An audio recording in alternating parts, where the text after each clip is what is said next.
Dewan Jenderal. Itulah dalih yang digunakan oleh Gerakan 30 September atau G30S untuk menculik para jenderal Angkatan Darat. Berdalih menyelamatkan Presiden Soekarno dari rencana kudeta, G30S malah yang kemudian mengkudeta Soekarno.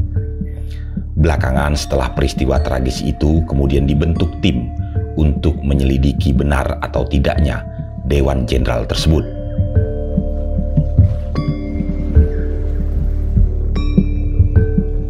Pada video kali ini, Testifiles akan menghadirkan dokumen susunan penyelidik Dewan Jenderal dan hasil investigasinya. Namun, sebelum kita mulai, Testifiles mengingatkan, kami hanya menghadirkan dokumen, testimoni, dan penelitian dari para peneliti dan lembaga sebelumnya. Kami tidak membawa pendekatan atau teori apapun. Bung tentu harus juga membaca dan menelaah versi-versi lainnya agar hasanah analisa makin kaya. Ceritanya pada bulan Mei tahun 1965 adalah Dipa Nusantara Aidit pada satu rapat Politbiro CCPKI menyebutkan ada kaum kapitalis birokrat pimpinan tentara yang memegang jabatan tertentu sedang menyiapkan kudeta. Saat itu Aidit belum menyebutkan istilah dengan Dewan Jenderal, tetapi masih kapitalis birokrat atau kabir. Klaim Aidit ini pula diperkuat dengan beredarnya dokumen Gilchrist yang muncul pada 26 Mei 1965 dibawa oleh Subandrio. Dokumen yang menurut Wakil Perdana Menteri Subandrio itu otentik, ternyata belakangan diketahui adalah hoax yang sengaja dibuat. Desas-desus makin kencang. Kubu angkatan bersenjata pun gerah dengan menyebarnya isu ini. Menurut buku Malam Bencana 1965 dalam Belitan Krisis Nasional, kebetulan saat itu di dalam ABRI ada yang namanya Steering Committee ABRI.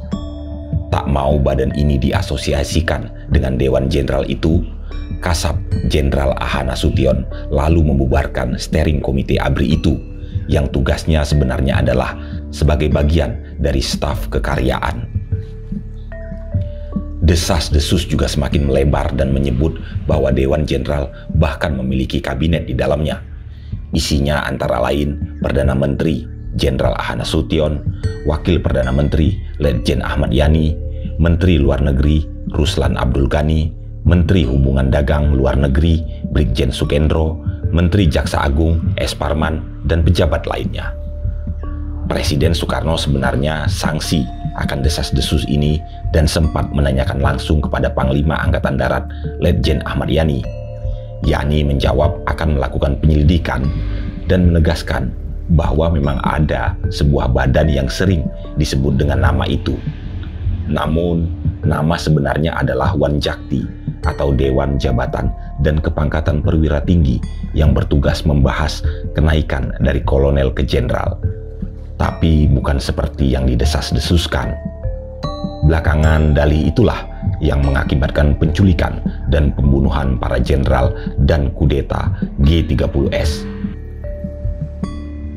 Setelah G30S, ABRI membentuk panitia khusus yang menghimpun data mengenai asal-usul serta proses berkaitan dengan Dewan Jenderal. Panitia ini sering disebut dengan nama Panitia Oudang karena diketuai Irjen Pol Oudang. Berikut susunan panitianya.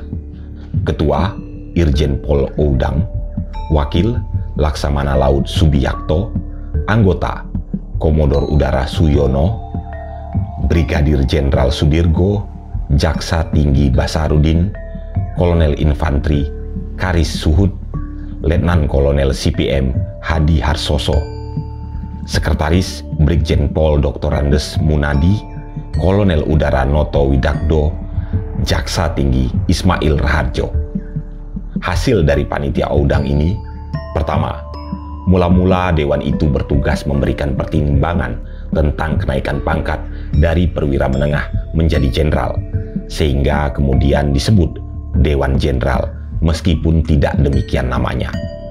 Kedua, berita tentang adanya Dewan Jenderal mulai beredar pada Juni, Juli, Agustus, dan September 1965. Adapun sumber desas-desus itu dari anggota PKI yang berasal dari ketua CCPKI.